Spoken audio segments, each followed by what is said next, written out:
Hello, everybody. Welcome to today's discussion and happy Black History Month. Thank you so much for joining us today, and we're looking forward to discussing everything Black culture and everything audio with you. Our new, hot off the press, Cultural Pride Report is finally here. We just dropped the link in the chat, so be sure to visit that website and download the report today. Now, before we jump in, I'd like to introduce you to the hosts of today's discussion. My name is Jordan Evangelista. I'm a Senior Manager of Consumer Insights at SiriusXM Media, and I'm joined by the lovely Lauren Godwin, Sales Marketing Specialist at SiriusXM Media. Thank you so much, Jordan. We are so excited to be here with you all today. And again, welcome to the heart of what moves the Black community, Black Pride. Black Pride is bold and it's resilient and it shapes who Black Americans are. For brands to harness the power of Black Pride, they must respect, recognize, and celebrate its enduring legacy, while also diving into elements that make this community thrive. Let's go ahead and kick off this conversation by acknowledging the strength and the vibrancy of Black Pride, a driving force that demands more than just surface level engagement. So the Black community is rooted in a spirit of collectivism, a culture of us that serves as a source of unity, connection, and protection. I mean, Issa Rae said it best. I'm rooting for everybody Black. And this isn't just a quote, it's a movement. It's about standing together, cheering each other on, and really pushing forward as one. It really is a movement, so much that I actually have my Rooting for Everybody Black sweatshirt on today. I love it. You know, Issa Rae's quote is particularly powerful today as the Black community is as vast, diverse, and connected as it's ever been before. Black identity is growing as Black Americans make up 47 million people in the US, which has increased by 30% since 2000. And this growth was driven by people who identify as another race in addition to being Black over the same time period. And this proves that diversity is our community's strength. But the power of this audience goes way beyond the numbers. The power is in their influence, from setting trends to shaping culture and making waves across all different sectors. As this community grows, so will its impact. That's so true. And for Black Americans, race, ethnicity, culture, and identity, they're all intertwined. In fact, 81% of Black listeners say that their race and ethnicity are crucial to defining who they are. And this affirmation not only shapes our self-perception, but offers us a community that we can truly belong to.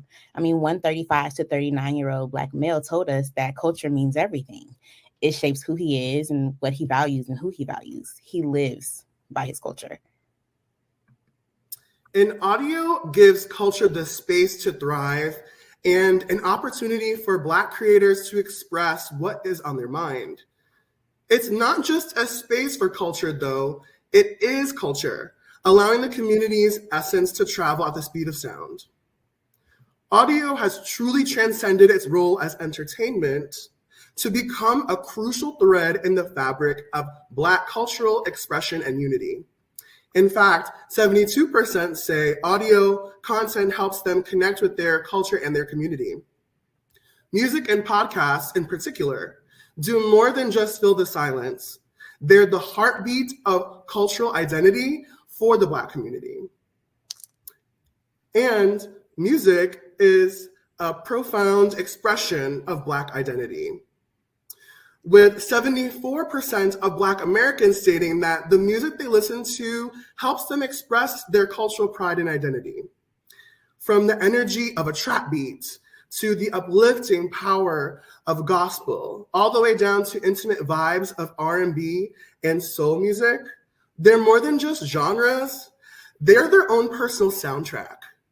And in fact, 62% of Black listeners highlight musical elements like rhythm and tempo as being the threads that tie them to their cultural heritage. Their connection to music is rooted in history, but also in the spirit of innovation, expression, and joy. This audience's connection to music is such that they spend a staggering 23% more time with audio every day than other audiences. In fact, while everyone spends 4 hours and 11 minutes with audio daily, Black listeners spend 4 hours and 34 minutes with audio daily. Yeah, that's true. And the listeners are just as powerful as the artists. Black musicians have always led the charge in the music industry, blazing trails and setting global trends. Their innovation and creative genius have launched pivotal moments in music history, and now their legacy thrives more than ever, with Black artists actively sculpting today's musical landscape. And it's always been more than just the music. They're defining cultural moments that resonate across generations. And we're seeing many trends in Black music today. I mean, SoundCloud has always changed the game. With the creation of SoundCloud rap in the 2010s, we got a taste of experimentation in hip hop. And now the next generation of SoundCloud rappers are unleashing a wave of creative freedom that's launching genres like digicore and plug and B, and giving a larger platform to genres like Jersey Club and emo rap. These styles mix auto-tune vocals with lo-fi beats and distorted samples, and it's driven by Black youth. It's innovation in real time, reshaping hip-hop's landscape. And, the Jersey Club genre, for instance, artists like Cookie Kawaii went viral on TikTok with the song Vibe, inspiring mainstream artists like Lil Uzi Vert to incorporate Jersey Club sounds into their own music and making a splash on the scene with Just Wanna Rock. And so it's evident that these are the experimental musicians who are inspiring the next generation of Black artists. Yes, and these musicians are showcasing culture and they're preserving culture. And there's no better way to provide an example of this but talking about modern African blends in music. I mean, the surge of Afro beats and Amapiano in the US can be seen as an act of cultural preservation. Although these genres are not new, they have recently begun to resonate with our African American listeners that really emphasize the ties, the strong ties across the African diaspora. I mean, artists like Burna Boy are taking the classic Afrobeat sound and blending it with sounds of R&B and hip hop, showing that there's a seamless flow between the genres. I mean, it's our roots, and these roots are meeting the culture that we created, and it's a fusion that's redefining what it means to be connected, both culturally and musically. But that's not the only preservation that we're seeing. I mean, soul music has always been at the heart of Black music. It's been ringing through households and car speakers all over the country. Now, whether we want to talk about artists like Samira Joy and October London that are bringing back timeless sound, or even artists like Victoria Monet that are reimagining soul, today's artists are embracing the elements of jazz, soul, and R&B, the classics, but are also including hip hop and electronic elements and updating these timeless sounds for the modern era. Ari Lennox is another fantastic example of a Black musician who adds a modern twist to R&B, jazz, and soul sounds. And Ari is a true Black millennial musician who is embracing that nostalgia by seamlessly blending the modern with the classic. Yes, and the evolution that we see from these artists and so many more, they keep the soulful essence of classic genres alive while keeping them modern and infusing them with a new edge. It's a testament to the adaptability and the enduring influence of Black music and identity. And, music, it's always evident the importance of music to the Black community, but podcasts have also become a trusted window into the Black experience, offering insights and stories that resonate deeply with the community. Black listeners seek podcasts in search of the connection, where they will discover voices that will understand and reflect their own nuanced and lived experiences.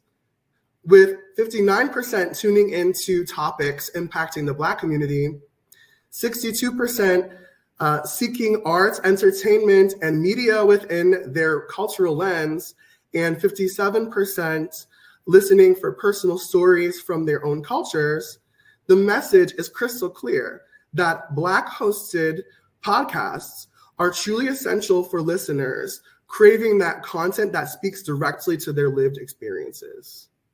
Exactly, Jordan.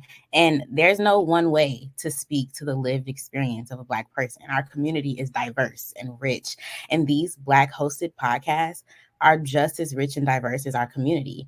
In the SiriusXM Media Podcast Network, we're seeing many common trends around podcasts, but there are definitely a few to highlight.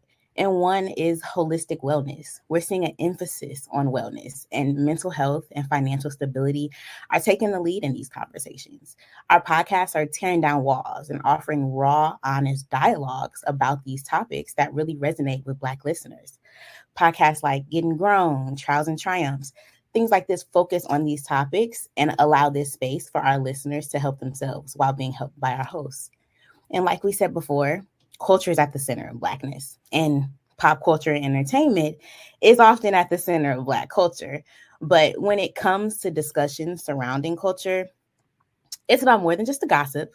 It's really about digging deep and getting to the root of things and uncovering those societal truths behind the trends and behind the moments. And Black hosted podcasts surrounding pop culture, I mean, they're known for spilling the tea, but they don't just spill the tea. They serve up the whole narrative, engaging listeners with depth and authenticity. Podcasts like Vibe Check and The Read unpack culture in every single episode in a way that no other podcast can. And like Jordan said earlier, podcasts resonate deeply with Black listeners. They're truly offering a safe space and a place for authentic perspectives to live and thrive. And for Black men specifically, podcasts have become vital spaces for expressing vulnerability, discussing mental health and personal growth, truly challenging longstanding stereotypes and encouraging openness, new conversations, and healing amongst the Black community.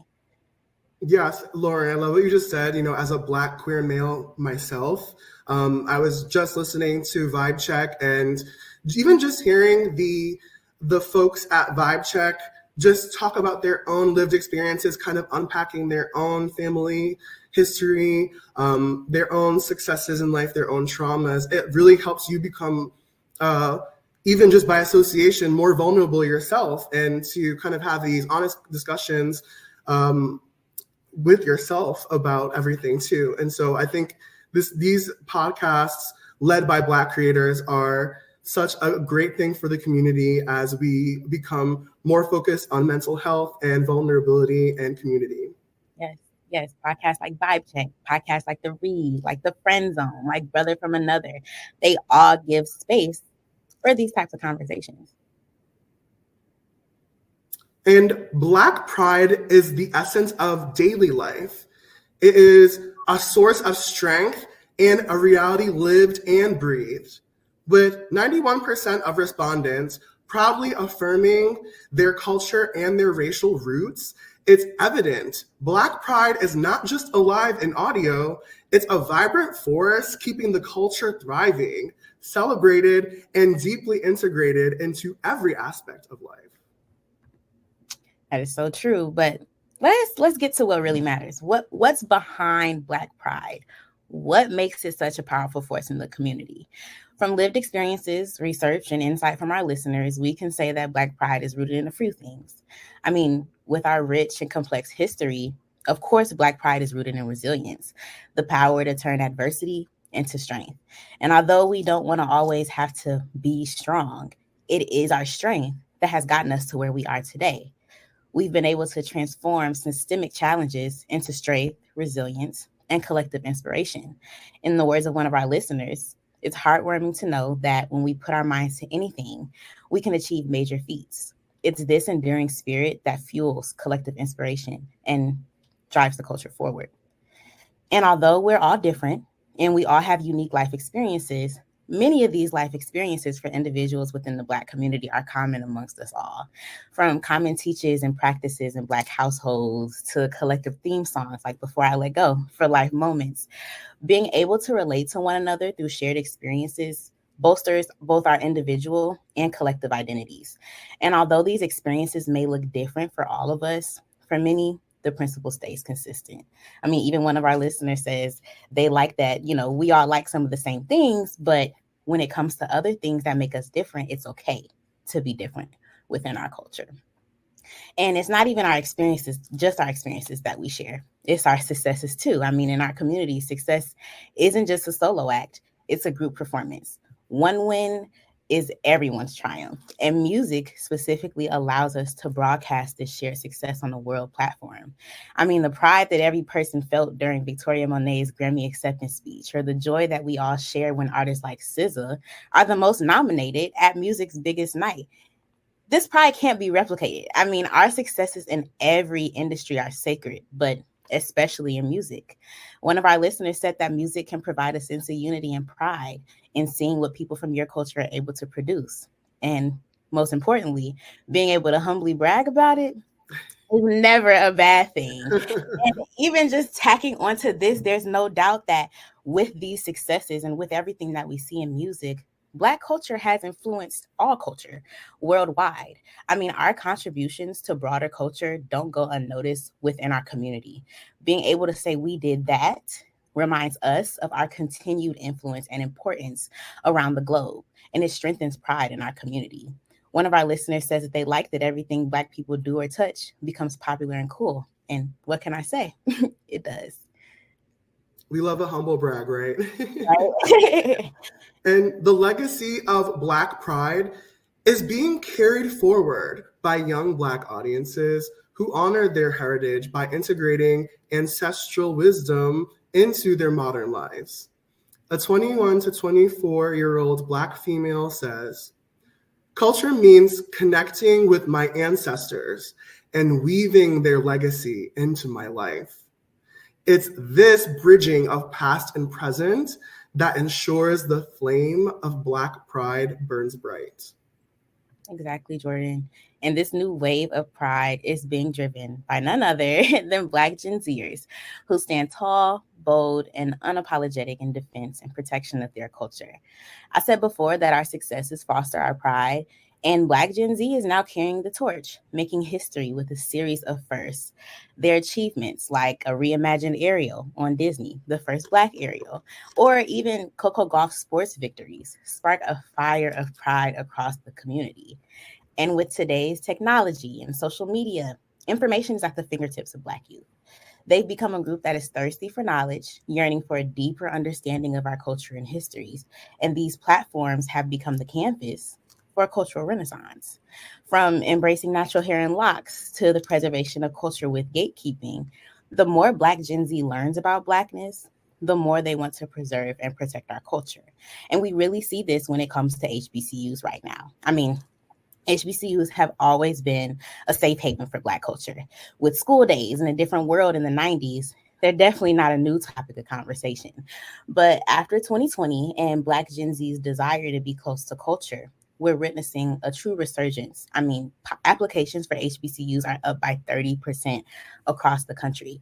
My alma mater, Spelman College, welcomed its largest class in history right before I graduated in 2022. It's evident that these schools are providing spaces for youth not to just see the diversity in Blackness, but to live it and to breathe it every single day. And these young Black Americans they're redefining inclusivity.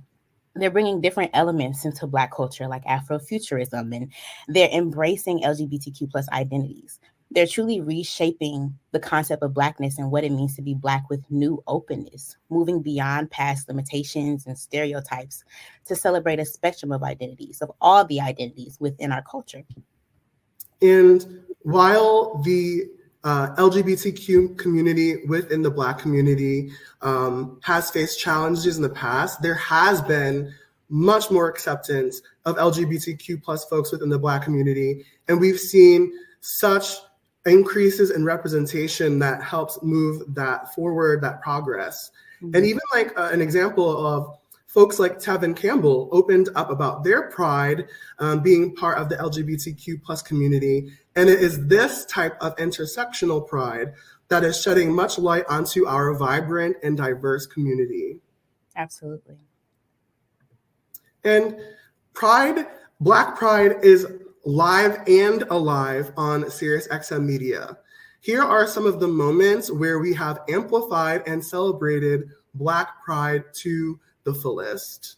For our Black Music Month concerts, we honor the architects of Black music and spotlight today's innovators with concerts that are as much about legacy as they are about the electric now. We have SoundCloud scenes where we are celebrating beat makers and shapers who are redefining the rhythm of music on SoundCloud, where new sounds are born every minute. Yes. And with the renaissance of HBCUs happening right now, of course, we have to be in that space.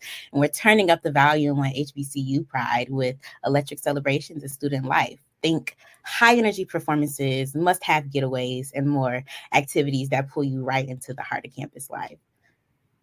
With SiriusXM exclusive interviews, we sit down with icons and fresh voices carving out the future of Black culture to have intimate, revealing interviews that get to the heart of their journeys.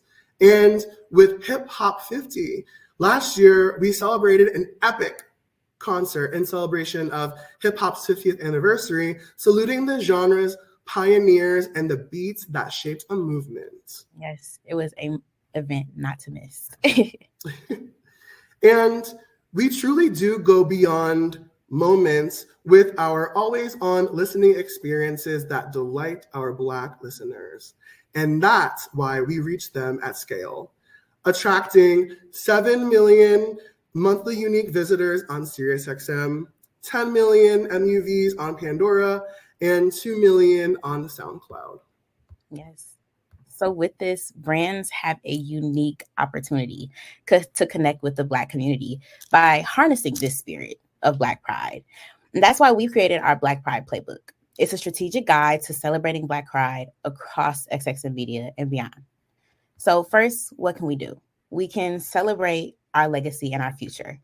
Celebrating Black pride means more than acknowledging history. It's about fueling the current and next generation's creative expression. I mean, look at all the moves that Black Gen Z is making right now. Support the platforms where Black voices from yesterday and tomorrow converge and ensure that their stories are heard. You can also join the celebration. Black Pride is a vibrant festival of joy and unity, and brands that align with these moments authentically can enhance the celebration, becoming part of the community's fabric. Engage in events where Black Pride is most vibrant and your brand can contribute to that joy. And have to talk about podcasts. I mean, they are sanctuaries for important discussions in the Black community. Brands that help preserve these safe spaces show that they're invested not just in the dialogue of, what's happening now in the Black community, but in the well-being of the community itself.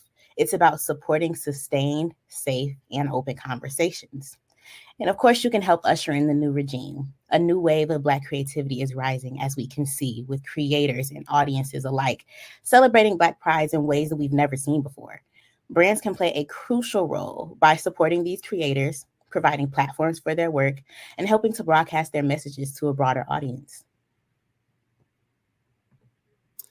Brands have the opportunity to honor the heritage and energize the future of Black pride, championing spaces where the echoes of the past and the innovation of tomorrow's Black voices unite and amplify their collective narrative. And as the Black community strives for a better tomorrow, we must honor and acknowledge our past and where we've come from. Honoring our roots will mobilize us forward together as a community. And as we know by now, there is such an inherent strong link between Black pride and audio, and brands should really understand the importance of audio to the Black community. And so at this time, I would like to unpack this a bit more, and I would like to introduce our esteemed panelists. We have today with us Nikki Buchanan, Senior Sales Director with Multicultural at SiriusXM Media. Hey, Nikki. Hi there. Hey, everybody. Hi. We have J1, Vice President of Music Programming at Pandora. Hey, J1, how's it going? Hey, how doing? Great to have you. Thanks for joining us. And finally, but not least, we have Lucilenia Amparo, Sales Executive and Black Audience Strategy Lead at SiriusXM Media. Thanks. Hey, Lucy, how's it going? Going well. I need you to read my title more times. It felt great. Okay, I got you, girl. So I want to get to know y'all a little bit more with the crowd. And I just want to know, what characteristics and experiences help you to define your own Blackness? I think for me, it's familiarity. I love how when I am with people Black people, and how familiar we are about certain things. And I'll give you an example. I think what's really unique about that is that we tend to go deep fast. And it doesn't really require a lot of pomp and circumstance. And so I'll give you an example. We were at the Super Bowl, a group of girls, we were buying tickets to the Usher concert. And the woman who we were Venmoing made the comment that every one of us, there were 8 of us, every one of us put in the subject line Usher. And I think the idea of that, it really goes back to the Black church. And I'm going to take it there for a second, because some of us went to the Black church and we knew that due to Southern dialect or just not good at speaking, when anyone talked about the Usher board, they called it the Usher board. So the idea that we've made that connection real quick to Usher in the span of paying a Venmo, I think that to me is just something that you cannot buy. And that level of access that we have and that familiarity is just it's the North Star for Black market. I love that story, Nikki, because I was definitely saying Usher. For me, in my lived experience, I identify as Afro-Latina. I am Dominican of Black ancestral descent. And in terms of what my Blackness that I see in my culture is the fact that no matter where you are in the diaspora, there's an unknown, again, to your point, Nikki, a familiarity, a commonness, an unspoken truth that we all hold. That no matter where you are in the diaspora, whether you are in the Dominican Republic or Colombia or the States, that you share with one another. And there's, just a huge pride in being who we are and being like underdogs in so many aspects, in so many ways, that when we become triumphant, it's just magical. Mm-hmm. I think for me, it's definitely my past, my present, the possibilities of the future. Being a kid from Harlem, growing up in New York City, being around the history that my neighborhood had to offer, then migrating to Atlanta to attend Morehouse College and walk in the same halls as Dr. Martin Luther King and so many others that went through that institution. And then just being a part of just something bigger, like, our music, our fashion, our history, our triumphs, our successes. One of the biggest moments of my life was not only seeing President Obama being elected, but actually being a part of voting for him and just what he represented. And I remember crying during that moment, because it was just such a big moment, not only for myself as a young Black man, but just for Blacks across the country and the world.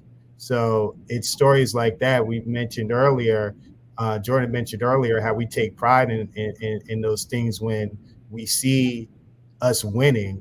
That was like, for me, that was the biggest thing that I thought I would never see in my lifetime as a Black man.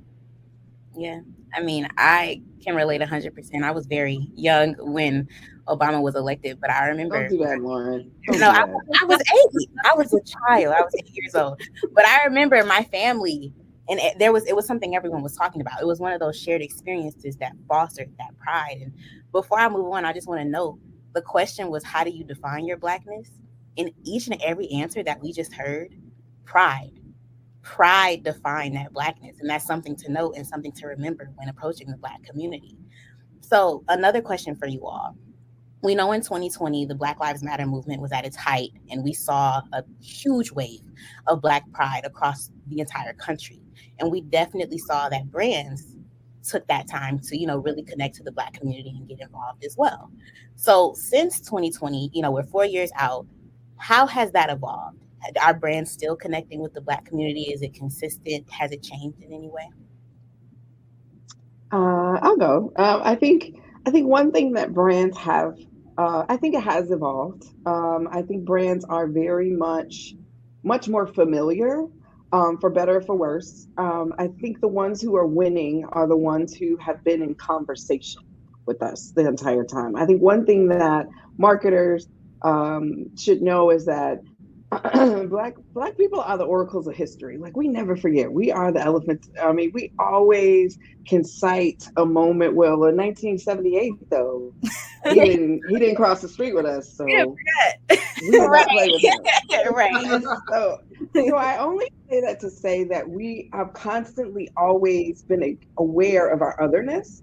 And so therefore we have a complete understanding of what you've done differently. And so I think marketers have been putting up a game a little bit, and they are testing and learning. And I think where they win is intersections. I think how they're leaning deeper and deeper. Lucy mentioned she's Afro-Latina, understanding and celebrating that so that she feels seen, I think is where marketers are kind of going and in market with at this time.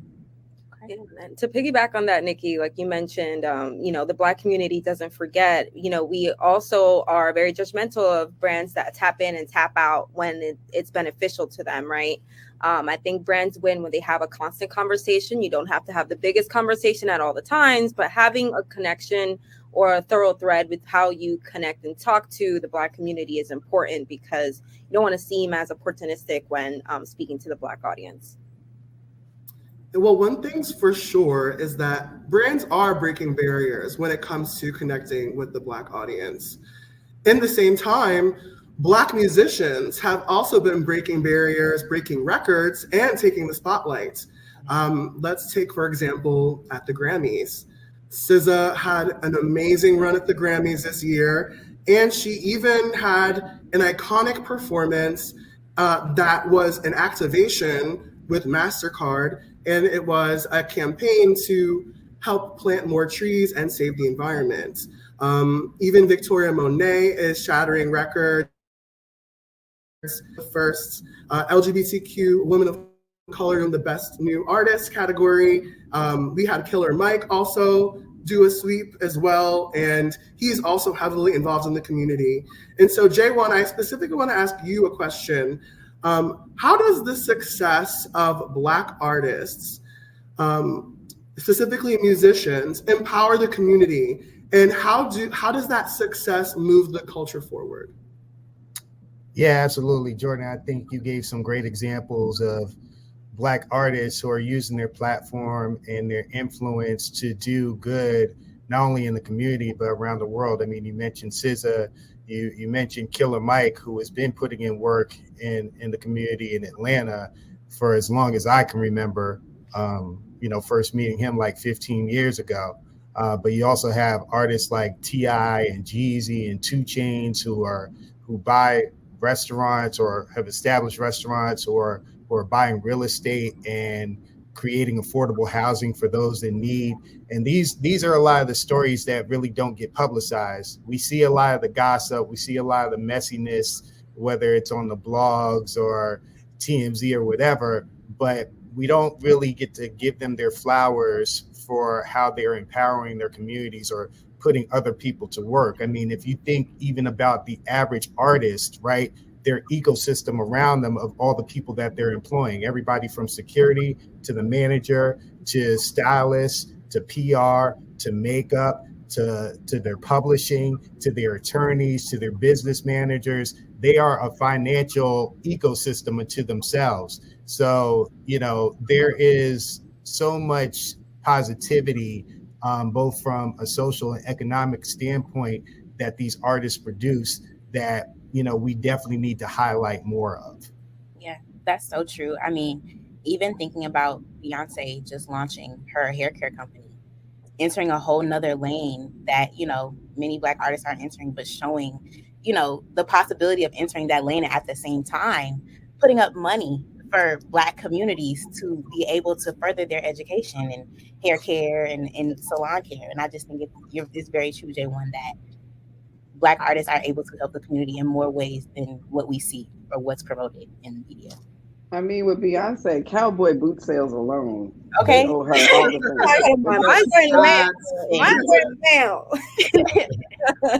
or you could take somebody like Rihanna, who everybody's been waiting on the music, but does she really have to make music anymore? Let's be honest with you. Right. She is a billionaire off of, something that she did outside of music. And that just shows you the possibilities of how these artists can grow and evolve. I always think about like, what would somebody like a Tupac have become if he had given that opportunity to live past the age of 30? You know, would we be calling him senator? Would we be calling him mayor? Would we be calling him activist? We just don't know. I think Jay-Z is probably one of the best examples of what, you know, an artist or a hip hop can become, where you have this guy from Bed-Stuy, Brooklyn, you know, out the projects, who was a hustler. And now, as he said, you know, he's not a businessman, he is a businessman. You know? Come on, J1 with the bars. At the end of the day, if given the opportunity, these artists, particularly Black artists, can really flourish and empower so many pockets of not only the Black community, but society as a whole. Yeah, that's a great point, J1. And, you know, with so many examples we talked about, Black artists are truly making a difference every day and carrying the culture forward.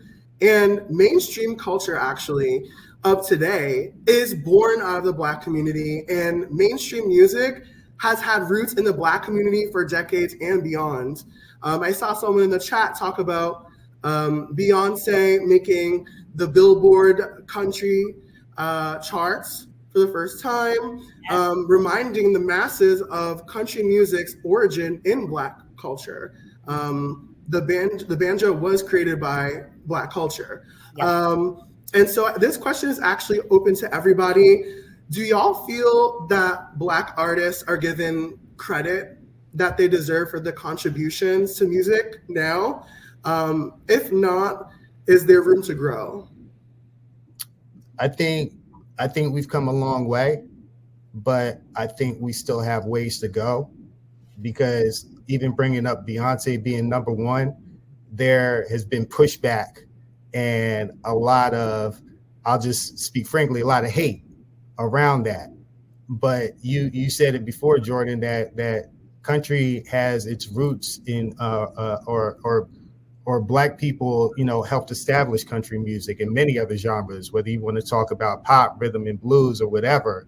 And I think that's just the connection that music has always had within our people, you know, going back to our days, our ancestors in Africa, the importance of music, how it was dialogue, it would, you know, portray our emotions, whether we were giving messages when we were brought over here as slaves, it would give us hope, it would communicate to each other. So it's always been deeper than music. It's been a part of our souls.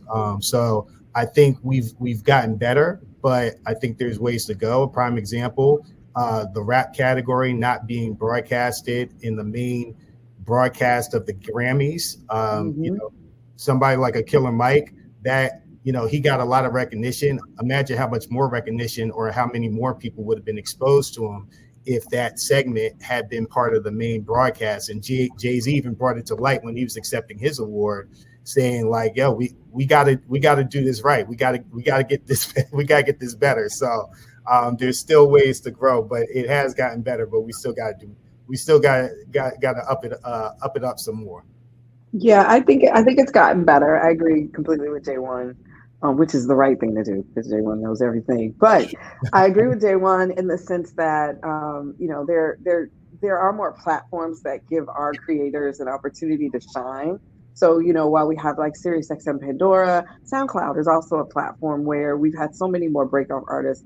I don't know if we would have had a Lil Nas X, you know, before. And so his POV, for better or for worse, controversial or not, you know, there's a space for him to kind of come and get his things and be who he is, and have that point of view around music and the artistry of rap in a different way. So when we talk about country, you know, it takes a Beyonce to chart, but I imagine there's so many other artists that this just opens the doors for in a big way.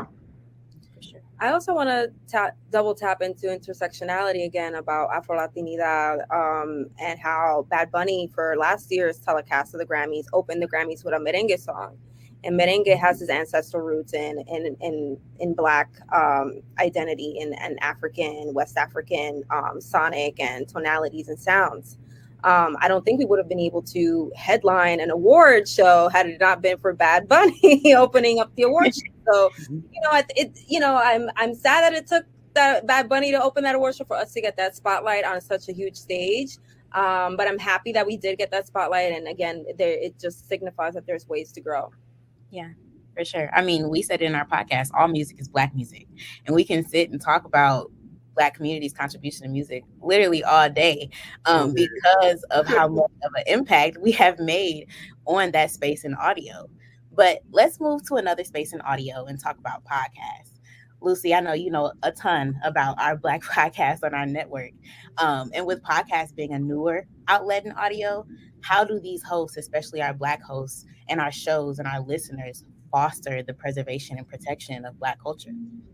Absolutely. Podcasts really democratize the audible knowledge, right? I would compare a podcast to your local library, the way that you could walk to your local library and check out a book and read about like the Cold War or something that happened in history. You could do the same with a podcast by just opening up your phone, open up wherever you get your podcast, whether it's the different audio players out there, and listening to a podcast about the time Jay-Z went to the Grammys or the time that, Aaliyah did this or whatever. It really gives us a catalog of our experience and our music and our ancestry in a way that other forms of media don't. And again, podcasts really give us the opportunity to take ownership of our stories in a way that maybe other media outlets don't give us the opportunity, right? We've seen a huge boom in hip hop podcasts because artists go to the show, they grab the mic and they tell us from their mouths what happened at the 96, like So Def or whatever award show, and why you got beef with this rock label, that rock label, versus like giving those stories to media outlets that may misrepresent the stories. We really take ownership. And again, we are able to tell our side of the story. I know, J1, you mentioned like Killer Mike. I love how maybe Killer Mike might be on a podcast show and tell and speak about, the social justice work that he's doing in a way that other media outlets aren't covering. That's preserving us. That's us emanating knowledge that we would not be able to access in other ways. 100% true. 100% true. And with all of this, why should brands be a part of this action? Like, why are podcasts that ideal space for brands to connect? What are the elements that set podcasts apart from, say, connected TV or even music to an extent? Podcasts really give you intimacy. You really get to plug in and be enjoying a conversation, even though you're not actually in the conversation, right? Think about the seamless listening experience of you listening to your favorite podcaster and them advocating for your favorite deodorant or your favorite soap or your favorite telecom, whatever it is that they're using. It really kind of connects the editorial and the branded content in a way that you can't really get from other outlets because you have that connective thread with the podcast voice.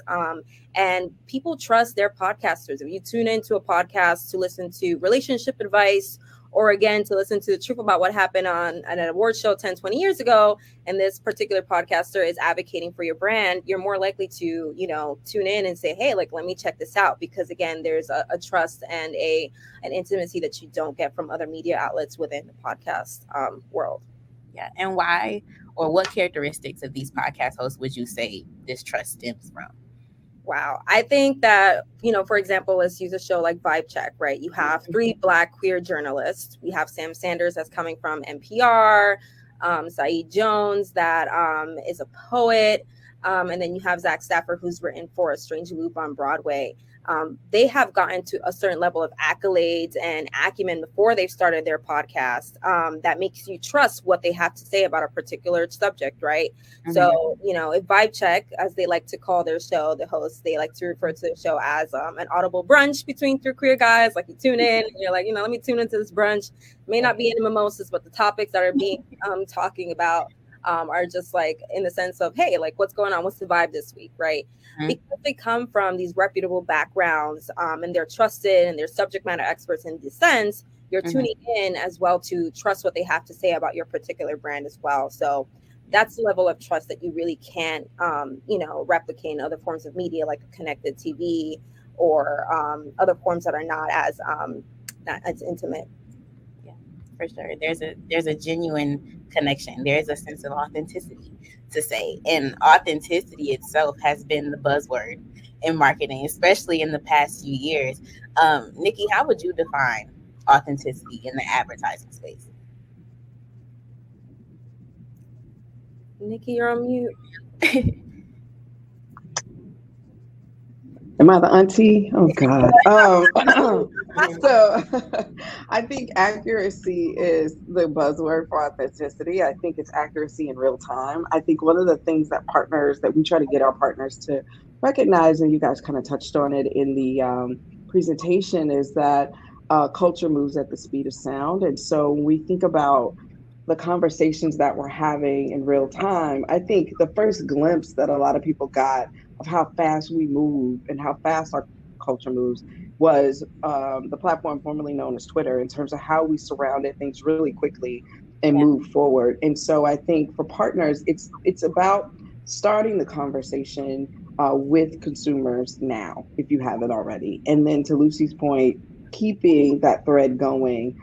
Just because we see you see us, and we see you when you've turned the light off on us. I mean, we're just, it's just our experience, our lived experience. And so making sure that, the conversations have that level of accuracy to what is happening to us in real time. There's a series, a telenovela on TikTok right now about this girl and her husband. Everybody, it's got me in a chokehold. What I know is that SoundCloud by next week will have 5 million songs about it. So what I'm saying is that this moves fast and quick. So by the time you're on episode 23, we already got a line dance. So think about it. There's a podcast. J1 is going to talk about it. He's trusted. So think about it that way. That authenticity is real, and your partners in marketing, whether it's us or folks internally, that's the lens with which we come from. And so there's a lot of thought that is really required to make sure we're stepping into the conversation at the right time. For sure. I love that. I think that is probably the most insightful thing right now is that accuracy, and you have to keep up. So with these brands that keep up, and Nikki, this question is for you, but anyone can answer. What, from the lens of a Black consumer, whether from yourself or from the consumers that you know, what are those specific characteristics of an authentic brand? I think I think we talked about it a little bit, was just the intersection. So the depth of who I am, when you think about, I don't mean to pick on J1, but J1, I've known him since he's been in Atlanta. It was only during this conversation that I recalled that he was from Harlem. So it's this idea of the intersections of who a person is that are really reflective of what kind of connects. And so I say, I hate to do it, but I'm from Chicago. It's like, what is different in our lived experience and what is the same, and what is that common through ground? And so I think as partners, it's about understanding what resonates in this moment for me. And then what is that long game? So culture, family, friends, what are the things that connect me, that make me distinctive and different, but I'm really proud of, and you kind of spoke to it truly with the pride narrative. Yeah, Nikki, you're so right about the importance of intersectionality, especially. I'm curious to know of an example of maybe a campaign, an activation, a moment where you've worked with a brand where that brand had a very, very authentic connection to the Black audience. What set that campaign or that activation, et cetera, apart from others who are trying some of the similar things? I think there was a fearlessness around holidays that a partner did, and creating the audible sounds around things that we think about when we think about family holidays. And so everybody has family holidays, but they really went into those prized dishes and the reactions that we have around those things. I'll speak to the mac and cheese, when someone pulls out that mac and cheese, like there's a moment. You're deciding if they are really capable of bringing out this mac and cheese. It's a vibe check. And what is this crust looking like? And audibly, they were able to capture that in this ad, in addition to some of the other dishes. And I think that for me always rings true. I think the other partners I could think of, I think McDonald's does an amazing job of just moving the needle forward and testing and learning. So they're willing to try a lot of things and try different things, particularly musically. So I think that is very helpful when we, kind of speak to them around different opportunities.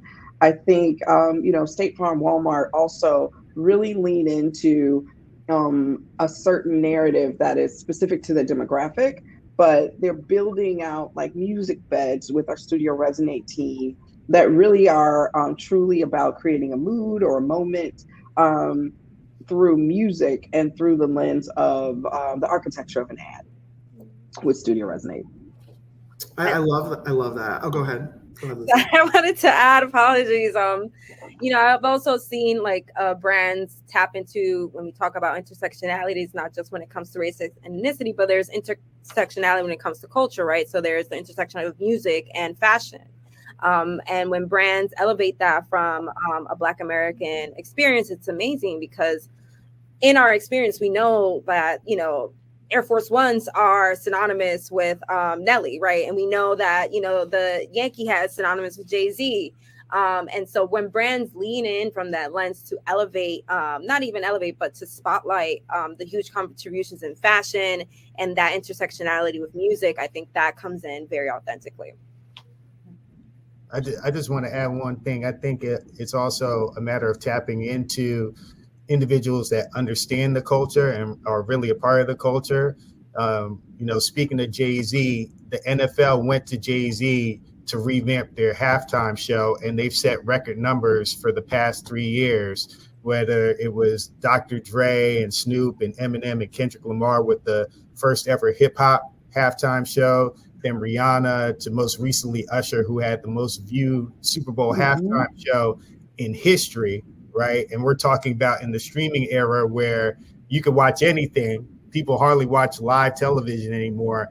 For it to be the highest viewed is something phenomenal. And again, that took, a brand like the NFL, who's highly successful, saying, OK, no, we're good. We want to tap into the culture. So we're going to go to somebody that understands it and partner with him to help curate this experience. And it's made it even bigger and better. And that's not saying that like you have to get somebody like a Jay-Z or somebody like that. We have people right here at SiriusXM Pandora. Come on. Right here. So I'm just saying, I just want to put that out there. I love it. No, and I love all the examples y'all just gave. It really does show that authenticity is one of the most important things when it comes to addressing the Black audience, and also leaning in, being fearless, making sure that you are making an attempt to authentically connect with the community if you are trying to reach out to this community. And so one of my final questions for each of you is, what are you eager to see brands do more of when connecting with the Black community? Oh, this is a hard question.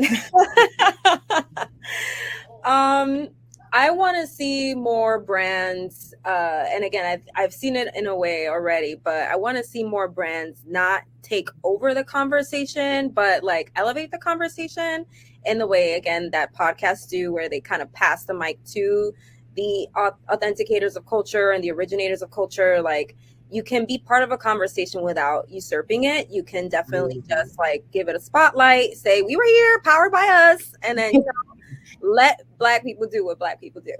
That's what I would like to see more of. On a t-shirt. Let Black people do what Black people do. I think it kind of stems from what Lucy was saying, but I think to understand that one of the reasons why we built the ecosystem that we have, whether it's satellite radio, whether it's streaming, whether it's SoundCloud, is because that's where we are. And so, I think about satellite, I think about the perception of satellite. And I think, when you think about podcasts, radio, particularly urban radio, was really kind of the predecessor to podcasts. Those were our trusted sources. We lost a big name here, Joe Madison, and he was one of the architects of those conversations, and just someone that we really trusted. And so I think understanding that we've moved to other platforms perhaps, or shifting to different, just know that we have the capacity to be across all. And that's really where we find a lot of value. And so, when we're making these recommendations, I think just having that open mind around our ecosystem, particularly as it relates to audio, and then the impact that audio makes, is really important. I would say inclusion. When we're thinking about these campaigns or thinking about targeting the Black audience or a multicultural audience, make sure you're tapping in with people, with the audience that you're actually going after, and having that insight and keeping an open mind. Like, all Black people, we're not monolithic. We have different styles, we have different tastes, we have different, viewpoints and feelings and everything. So, not one campaign will win everybody over, but you still want to be authentic at the end of the day, and you want to be genuine, because we know when it's not authentic. The BS meter will go off, and you don't want to be on that side. Black Twitter is no joke. Yes. That is literally, I think, the perfect way to wrap up this conversation. I mean, so many gems have been dropped in the last hour, from the importance of intersectionality to inclusion to accuracy to letting us be who we are, how we are, and where we are. I hope you guys took notes, but if not, feel free to reach out to the SiriusXM Media Fluency team, because we have tons more insights surrounding the Black community. Thank you, everyone, for coming today and joining us in this conversation, and be sure to tune into our Cultural Pride Report. Again, that link is in the chat to learn more about Black Pride and the pride of all minorities. Thank you again, and happy Black History Month. Happy Black History Month, Lauren and Jordan. You killed that presentation, by the way. Thank you.